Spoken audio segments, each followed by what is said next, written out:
Bienvenidos a Voces del Territorio, La Otra Mirada, el programa del Canal Congreso en el que alzamos la voz de las regiones y junto a representantes analizamos cuál es la compleja situación que hoy viven millones de colombianos.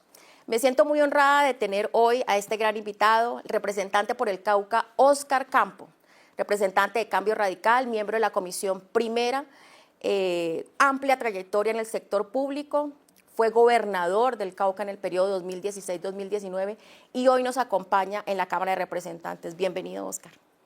Bueno, Lina, de verdad, muchas gracias por la invitación a este importante programa que conecta al Congreso a los sitios más recónditos de Colombia, donde los colombianos que viven en esa Colombia profunda de verdad necesitan tener eco frente al llamado al gobierno central, al mundo. Son muchas situaciones las que se viven y creemos nosotros muy importante que estos programas puedan darle la facilidad a los colombianos a través de la voz nuestra de poder que se entere el país y el mundo de lo que sucede. Así es, Óscar, como lo decimos, es esa otra mirada que queremos darle a conocer al país y cómo no escuchar a esa voz legítima que tiene el departamento del Cauca que tú representas y más conocedor de todos los problemas, de las circunstancias, porque siendo gobernador puedes hoy decirle a todos los colombianos y en representación de miles de habitantes de este departamento cuál es esa profunda desconexión que hay de entre los discursos que representa el presidente Gustavo Petro y su gobierno con la realidad que hoy viven los habitantes del departamento del Cauca. Bueno, el presidente Petro es un conocedor del departamento en su historia y es conocedor frente a las luchas sociales que ha tenido el Cauca. Y quiero darle el crédito de que inició con buenas intenciones frente a lo que significaba el departamento del Cauca, dándole prioridad a ese Cauca étnico. El Cauca tiene 10 pueblos indígenas y tiene 3 grandes concentraciones afro. Y bueno, yo quisiera, antes de hablar de lo que no funciona bien, que inició un diálogo pertinente frente a lo que es ese Cauca diverso. Pero la desconexión se fue dando en la medida de que el tiempo fue avanzando con unas expectativas enormes. El Cauca porcentualmente fue el departamento que más apoyó al presidente Petro. Y eso pues también se traduce en anhelos, en sueños, en poder tener inversiones, y a medida que fue pasando el tiempo, pues no se fueron concretando muchas de las expectativas, entre ellas la de la paz total. El departamento del Cauca, pues históricamente ha tenido una conflictividad muy compleja, no solo son las tensiones sociales, es la lucha armada de este país, que en las cordilleras del departamento del Cauca pareciera hubiera encontrado un escenario donde se fueron enquistando. Y la paz total, o la paz en general, siempre ha llamado la atención en el departamento del Cauca. Pero la paz total entra con unos ceses al fuego y además va sumando los famosos gestores de paz. Y contrario a las expectativas creadas, nosotros vimos que eso no fue funcionando, que estos grupos armados, del cual hay que decirlo también, un año sin mecanismo de monitoreo y verificación, tan solo un año después de haber firmado el cese al fuego, llegó las Naciones Unidas a hacer ese mecanismo de monitoreo y verificación, pues se fueron fortaleciendo estos grupos armados militarmente, tecnológicamente, económicamente, pero además de ello, otra gran promesa fue implementar el Acuerdo de Paz de 2016 y particularmente atender todas las economías ilegales, particularmente coca, marihuana y oro en el departamento del Cauca. Eso no se atendió. Contrario a ello, hoy vemos que eso ha proliferado. Y entonces en el departamento del Cauca pues encontramos una situación muy compleja, porque lo que se ve hoy es un conflicto no fácil de acabar, con unos grupos empoderados, pero además de ello, que se manifiestan permanentemente. Retenes ilegales, reclutamiento a menores, desplazamiento, la deserción escolar a causa del conflicto, pues es enorme en el departamento del Cauca, unos comerciantes y un aparato productivo extorsionado, y eso va minando la esperanza, eso va minando las expectativas, y creo que es allí el gran pecado del gobierno, donde no se logró conectar con la gran apuesta que era la paz total, y además de eso, pues ya iremos viendo cómo el plan de desarrollo va dejando unos vacíos enormes. Sigue el gobierno hablando como si apenas iniciara el periodo, y esta es la hora donde anuncia con bombos y platillos un plan Cauca, que debió ser en el primer año para el último año, pero lo que es peor aún, sin soporte financiero. Entonces, creo que todo esto se va sumando, y a pesar de que el presidente tiene una historia en su trayectoria política y de liderazgo social en el departamento del Cauca muy fuerte, lo que vemos es que no es el Cauca su gran obra para mostrar, para decir allí fue donde transformé, allí fue donde cambié, porque el Cauca, si bien es cierto, venía mal, hoy no en palabras mías, sino retomo la frase de Francia Márquez en el famoso Consejo de Gobierno, que le decían que el Cauca estaba mejor antes que ahora. Yo sí debo decirlo con total propiedad, Óscar ha sido uno de esos representantes que con mayor determinación ha hecho la exigencia al gobierno nacional de poner sus ojos en el departamento que representa. Creo que al igual que tú, Óscar, en Arauca nosotros también vivimos una circunstancia de conflicto armado muy grave. Hay una crisis humanitaria que venimos nosotros denunciando desde hace mucho tiempo, y escuchar esas voces como la tuya, ese respaldo y esa solidaridad es algo que nosotros hemos agradecido. Sin embargo, voces en mi departamento de Arauca han dicho, pues, ¿cómo le vamos a exigir al presidente Gustavo Petro que ponga los ojos en Arauca si aquí ni siquiera ganó las elecciones, porque allá había ganado Rodolfo Hernández? Pero escuchándote a ti, donde casi el 80% de los habitantes le dieron su respaldo, precisamente por la historia que tú nos cuentas, digamos, y ese favoritismo que tenía ya, tampoco puede dar buenas noticias sobre la prioridad, la priorización que ha dado este gobierno en este territorio también tan golpeado y lleno de tantas circunstancias y tantos problemas. Creo que esas ilusiones que vendió, esas esperanzas, más de 20 años, diciendo que tenía las fórmulas mágicas y prometiendo paz, hablando del gobierno de la vida, pues es algo que nosotros no podemos decirlo. Óscar, yo sé perfectamente que en ese paso, cuando fuiste gobernador del Cauca, pues fuiste un gobernador galardonado, de los mejores, si no el mejor, del país en ese momento, precisamente por la apuesta que tú hiciste y el conocimiento que tú tienes en el tema de infraestructura, programas de vivienda que en ese momento se desarrollaron en el departamento. ¿Cómo decir hoy cuál fue realmente esa apuesta o esa inversión que el gobierno de Gustavo Petro, que todos los días habla de megaproyectos, de transformación, realmente ha llegado? ¿Se ha apostado en esta materia en tu departamento? Nosotros hemos visto en los distintos controles políticos que hacemos, porque vale la pena también decirle a los ciudadanos que muchas veces no entienden cuál es el papel de la oposición. Hay una bancada de gobierno natural, que es la que se encarga de hacer liderazgos muchas veces directos en la inversión, son invitados privilegiados a los despachos para poder desde allí construir los diferentes planes y estrategias de inversión. Y hay una bancada de oposición, que somos quienes a través de los controles políticos, a través de los derechos de petición y muchas veces de las tutelas, y desde luego desde el diálogo social con la gente, empezamos a evaluar mes a mes frente a lo que significa la educación, la salud, la inversión social, productiva, de vial.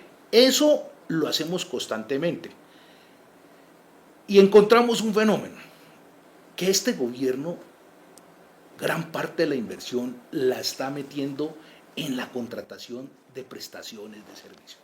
Es algo así como que la plata de las obras se fue en contratar gente que, entre otras cosas, muchas de ellas no sabemos qué hacen. Muchas de ellas ni siquiera van a los sitios de trabajo. No estoy diciendo que todos, hay gente buena también, pero queremos es ver por qué no se ha logrado encontrar una fórmula de inversión importante si el presupuesto que maneja este periodo es el presupuesto más grande de toda la historia. Claro que tiene inamovibles, claro que tiene que cumplir unos compromisos frente a lo que significaron las vigencias futuras de los gobiernos anteriores, pero eso no quiere decir de que presupuestalmente hay despilfarro, que no hay una estrategia clara de apretarse el cinturón para poder tener más plata en inversión. Y eso sí, hemos visto que el déficit que hay en las regiones en materia vial, en materia de infraestructura educativa, en materia de cerrar brechas y de implementar el acuerdo de paz es enorme. Los departamentos nuestros son departamentos con unos renglones muy fuertes en las economías ilegales. Y entendíamos claramente que la sustitución era una estrategia muy importante, no solo por transformarle la vida a ese campesino cocalero, también para quitarle peso a los grupos armados. Es quitarle el agua al pez.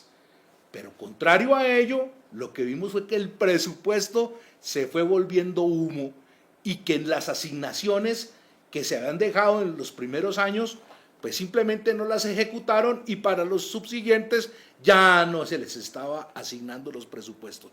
La sustitución es de los grandes errores que tiene este gobierno, porque desde allí se ha derivado la financiación de la violencia a través de mantener y crecer los cultivos de coca, de marihuana y la minería ilegal, que es de donde se pegan todos estos frentes que se ganan los titulares de la prensa diariamente.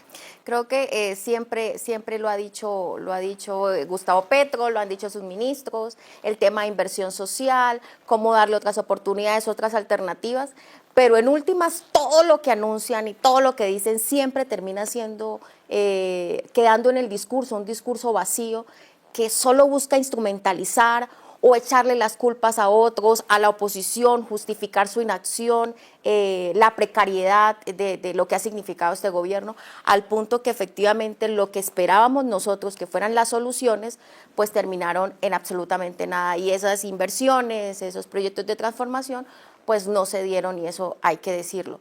Pero Óscar, tú muy bien resaltabas el valor de la oposición, el valor de lo que hacemos, que aún en las circunstancias difíciles en las que hoy somos víctimas como oposición, de ver la cantidad de mensajes de odio, de división, que el mismo presidente Gustavo Petro se ha encargado de posicionar y de enfrentar inclusive una lucha de clases con quienes representamos otras visiones, porque él pareciera que por ser el presidente de la República, entonces su palabra es la verdad y la única opción, y no. Creo que el respeto por las instituciones y por quienes hoy tenemos voces diferentes en el Congreso es igualmente válida, porque también son millones de electores los que han traído acá a los congresistas.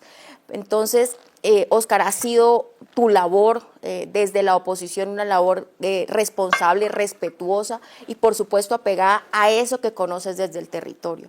Pero quiero que le comentes a todos estas circunstancias que hoy en la actualidad estamos viviendo.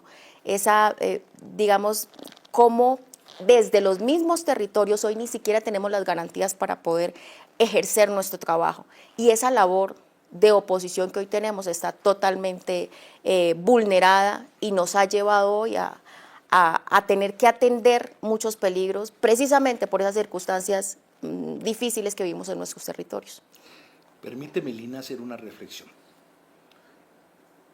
Que un gobierno de izquierda popular hoy gobierne el país, creo que es un avance. O sea, para la democracia es importante que esas voces, esos liderazgos que siempre hicieron oposición, tuvieron la oportunidad de gobernar. Y aquí nos encontramos con dos fenómenos.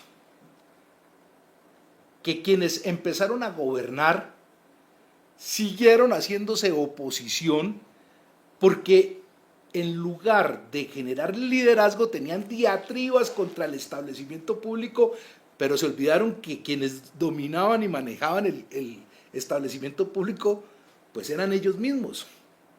pero también un sector que se enseñó a gobernar históricamente y que tampoco encontraron naturalmente cómo acomodarse en la oposición, para ser justo. Desde allí creo que el gobierno tuvo tropiezos y también siento que no todos los que les obligaba a hacer oposición la hicieron. Y ahí hay unos escándalos que también hay que decirlo, que hace parte de ese contraste. Y aquí quiero resaltar algo. Cambio Radical ha hecho una oposición juiciosa, donde ha logrado ante todo distanciarse del gobierno para no hacer daño, hacer reflexiones de oposición. Allí hemos estado nosotros trabajando con datos, con cifras, con propuestas. Quiero que la gente lo sepa. Cambio Radical hizo propuestas de reforma a la salud. Cambio Radical ha hecho proposiciones en todas las reformas, pero además de ello, Cambio Radical inició apoyando la paz total. Hicimos unas observaciones, precisamente frente a las gabelas que iban a tener ciertos personajes como gestores de paz. Dicho y hecho, no hizo caso el gobierno frente a las observaciones que hicimos. Hemos hecho una oposición de respeto, pero no hemos recibido el respeto del gobierno.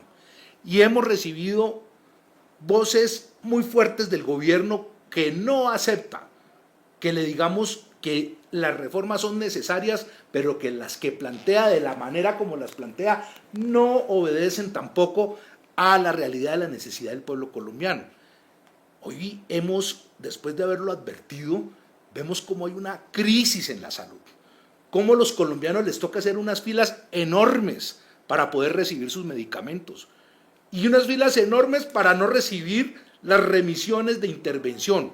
Las enfermedades de alto costo, de cierta complejidad, prácticamente se volvieron una odisea. Enfermarse de cáncer o tener una enfermedad de cierta gravedad en este país casi que se volvió una sentencia de muerte. Y es allí donde nosotros tenemos que decir, lo advertimos como oposición, lo dijimos claramente frente a lo que iba a suceder. No solo fue en la paz total, fue también en la salud. Y contrario a ello, el gobierno se ha dedicado a insultar a la oposición. Esperamos que esas voces de insulto, de adjetivos graves que le hace a la oposición, pues mermen, que le mermen el calibre ya de esas palabras. Y lo que nosotros sí queremos decirle a la gente en los territorios, en Arauca, en Norte de Santander, en Nariño, en Cauca, en Chocó, es que no es cierto que el gobierno represente en exclusividad la voz del pueblo. Nosotros somos pueblo, nosotros caminamos en medio del pueblo, nosotros somos la voz también de esos territorios, de esos municipios que están marginados y que desde allí hacemos liderazgo político. La oposición en Colombia tiene una situación hoy muy compleja porque el gobierno no ha enseñado a gobernar y sí a hacer oposición, no respeta la oposición actual. Y queremos nosotros, antes que cualquier cosa, dejar un mensaje claro. Nuestra oposición es reflexiva, tiene propuesta y ante todo tenemos vocación de poder. Eso es lo que siempre le hemos llevado a nuestra gente en cada uno de los barrios, veredas y municipios. Suscribo totalmente lo que acabas de decir, Óscar, y entendiendo pues esa misma vocación que hoy tiene el Partido Cambio Radical y presto ya a que se avecinan ya las elecciones a la presidencia en el 2026. ¿Cómo ves tú este panorama con toda esta crisis que hoy se está viviendo, cuando vemos a un presidente que más allá de poner atención a los problemas reales, a los atentados, al reclutamiento que muy bien lo manifestabas, a los asesinatos selectivos, a toda esta ondeada digamos, de acciones de sicariato que tienen en profundo dolor a tantas personas? ¿Cómo vamos nosotros a plantear que este señor presidente, desconectado totalmente de las circunstancias, que pretenda seguir apuntándole a una consulta popular, diciendo que las reformas van porque van, sabiendo en las circunstancias en las que estamos actuales, cómo ves tú venir ese proceso electoral para el 2026? ¿O crees, como muy bien lo manifestaba Germán Vargas Lleras que las elecciones están en máximo riesgo? Nosotros estamos expectantes a cada movimiento del gobierno. Una consulta popular no es algo malo, una consulta popular es un instrumento de participación ciudadana.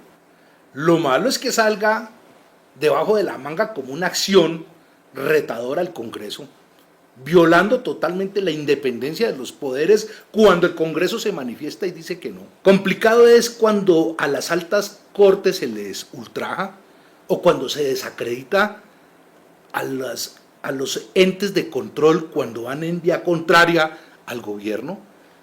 Allí de verdad que se encienden todas las alarmas. Y creemos nosotros que el llamado que hacemos como oposición es a que se respete la democracia, a que se respete la independencia de los poderes. Desgraciadamente estamos en una sociedad en estado de crispación, en una sociedad polarizada. El presidente Petro ganó por un margen muy pequeñito y la sociedad sigue tan o más polarizada que en el momento en que ganó. No sé él qué tanto terreno haya ganado del otro sector que no lo acompañó, pero yo sí creo que ha perdido mucho terreno en el que sí lo acompañó. Y eso nos va reflejando la realidad política que, entre otras cosas, yo siento que el gobierno no acepta que gran parte de su convergencia se le ha volteado, se le ha salido.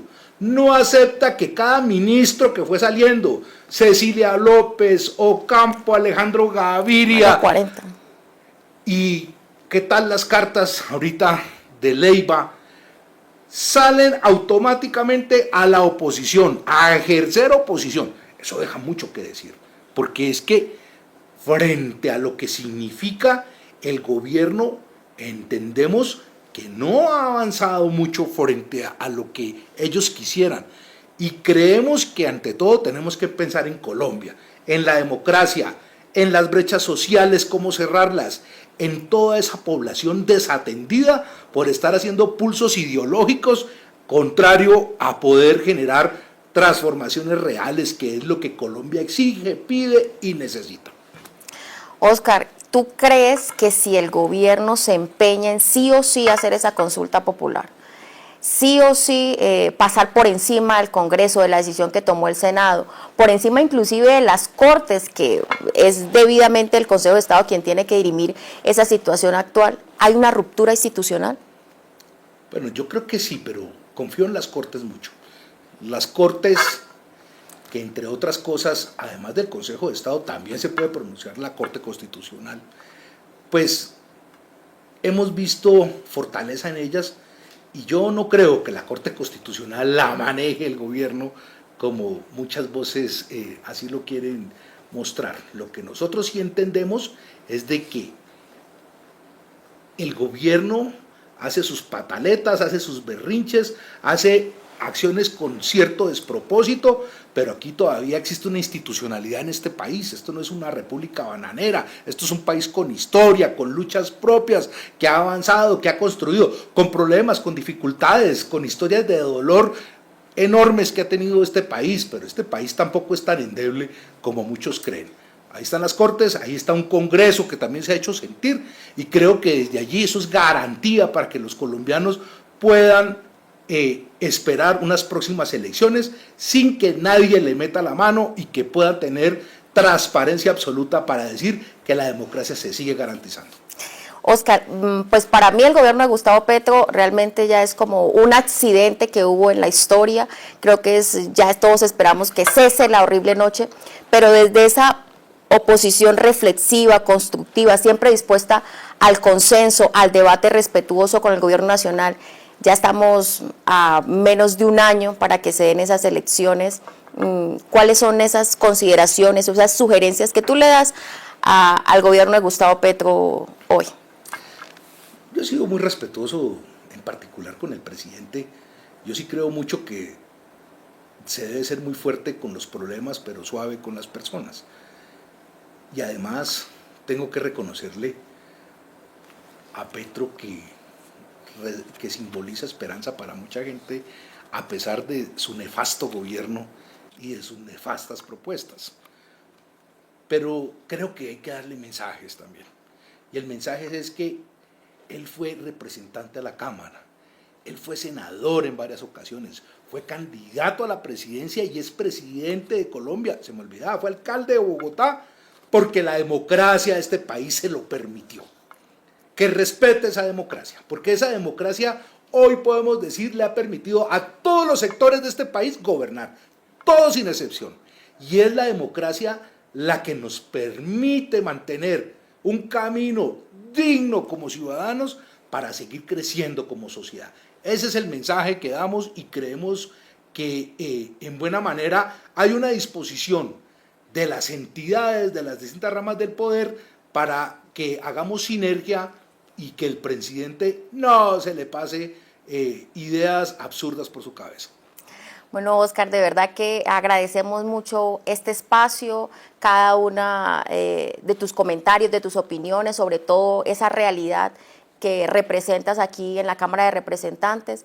Esta es la voz del territorio, esa otra mirada. Queremos contarle al país lo que sucede y cuál ha sido ese debate que se ha dado aquí desde el Congreso de la República. Gracias por tu participación, de verdad que me siento muy honrada y bueno. Muchas gracias, Lina.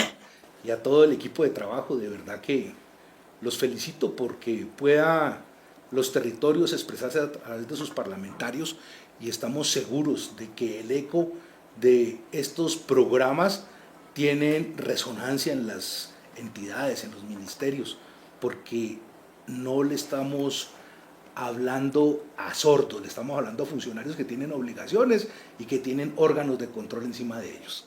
Que cumplan las promesas, fue lo que siempre pedimos. Muchísimas gracias a todos por acompañarnos. Muchas gracias.